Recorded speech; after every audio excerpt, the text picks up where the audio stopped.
So I got a little progress done on the truck. As you can see, I have sealed, primer sealed the DP90, the bed, and this box side and that end. I did not do this yet. I'm still doing a little more metal work here, and then I gotta strip it. So I haven't gone there yet. But here's some things that I have done. As you can see, normally there'd be a hole here. I put a piece of material in there and then I welded it in all the way down, both front and back. Yeah, you don't see the front ones, but I did it anyway because you're going to be able to see it underneath, and I will do the same thing underneath. So this is what I've got so far. And this is a little pocky, you know, from the rust damage. You can kind of really see it right there. But I wanted to get that bare metal sealed up. I started putting, filling in the stake pockets because it's going to be all smoothed out. As you can see over here, this is what I've started doing here. This side was actually hit up top and squished. So I've been working this, some heat shrinking, some heat hammer dolly, all that kind of stuff. This is like heavier material, so it's like hard to get it exactly where I want it, but I'm going to continue working on it too, getting some of that metal work done.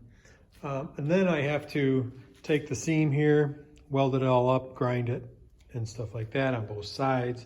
But before I do that, I want to put the sides supports on.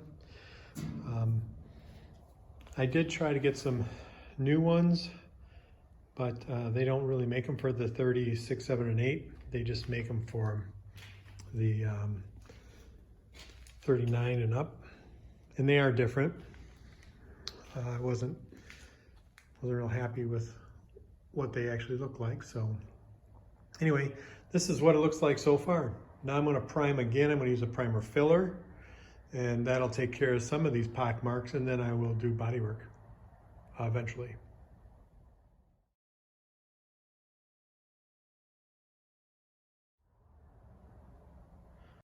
So here it is. I just put it in some K36. A little bit of a primer filler. It's a heavier 5-to-1 mix type primer filler. And any little scrapes or anything that were on the bed, I had like a little scrape in a couple spots, and when I sanded it, it was still kind of there, but you can see that it's totally gone now because this product fills those small blemishes, which is important. The other thing is, you still see it's kind of wet still, you know, right up in here and stuff, but you still see those pocks. That's what I expect, because I'll scuff that and then fill those. I will also, you know, resand this here and weld along inside there all the way down. I didn't do that yet because I want to wait till I get the side supports on, so I'm not fighting. One thing isn't bent one way or the other, so I'll get these side supports on after I finish them, and then I'll weld those on, make sure everything is square here.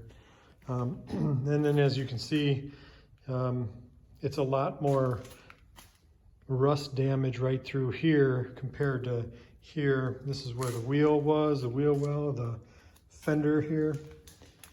And this area here is where those supports will go, the bed supports. But all in all, this side's really nice. The other side's a little rough, but, and then down here, so what I'm gonna do, I'll seal that. That's all gonna get filled with a sealer, and then that'll get all reprimed and it'll all disappear. It'll be just kind of like all part of it. And then that's the same thing I'll do here in the corners. I'm gonna get rid of the holes, fill those, then I'll seam seal all this, and this is all gonna be molded into one. It'll look like that anyway.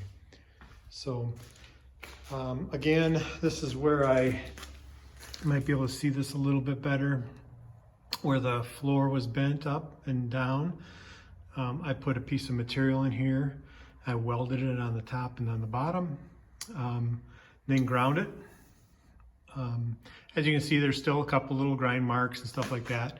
Some of them are a little bit better than others. And then I also ground here across there all the way. So all that's been ground and welded and ground. So I kind of wanted that capped end look. So I will be finishing that out also. It's just like that on the front, as I mentioned before. Even though that front, this front covers this front part of the bed. As you can see down here, I just have it tacked on right now.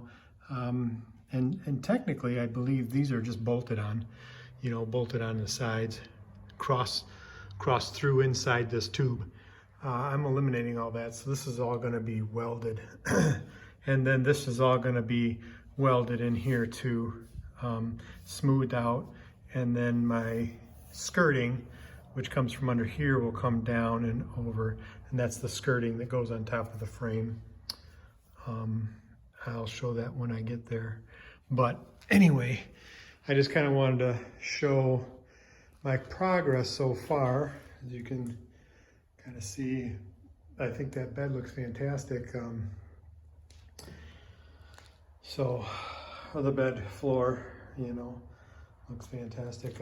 Yeah, obviously the sides need work, but just kind of giving you a quick heads up or quick information on what I've done so far. It's been cold. It got really cold today. I don't know if it's 20 degrees right now, but it was a lot colder than that before. So I kind of took a little bit of a break, but I don't like to have this stuff sitting in bare metal for too long, because you do that, then things start to rust. You got to re-clean everything all over again. So that's why that side isn't done yet, because I still have to re-clean that because it's been sitting. So, and all the black on there is not rust or anything. That's a rust converter that I put on these. I'm not a huge rust converter fan, but what I had to do is, just a really quick note, is I put a rust converter on there, so when I sand this, any pock that I can't get to, that rust converter will stay in there, so that'll protect all that. Because this was blasted, sandblasted, but I don't think that it was, it wasn't quite white metal. It was close, so I just wanted to make sure there was no rust lingering in some of those holes, those pockets. So I squirted that on there, and then most of it I sand off. And you'll just see some of the little peppered parts of it, and that's it. And then I'll seal it. So it shouldn't go anywhere, not for the life of me anyway. But you can see this thing's kind of beat up a little bit. You see it's a little warped through here. I put a little warp into it when I was welding this in this area here. It was hit up in here someplace, which damaged this area and buckled inside here. So all down inside here. So this whole area, you can see my pen marks here saying high. Those are all high bowed out. So I've been heat shrinking them. I've been hammering and dialing them. And believe me, this is some heavy stuff to be trying to hammer and dolly, but I've been wailing on it. And like I said, a little bit of heat helped also. So, but I got any type of oil canning is all out of it now, because I did have a little bit of that happening. But I'll strip this down, and we'll see where it goes from there. But the rest of this I'm real happy with.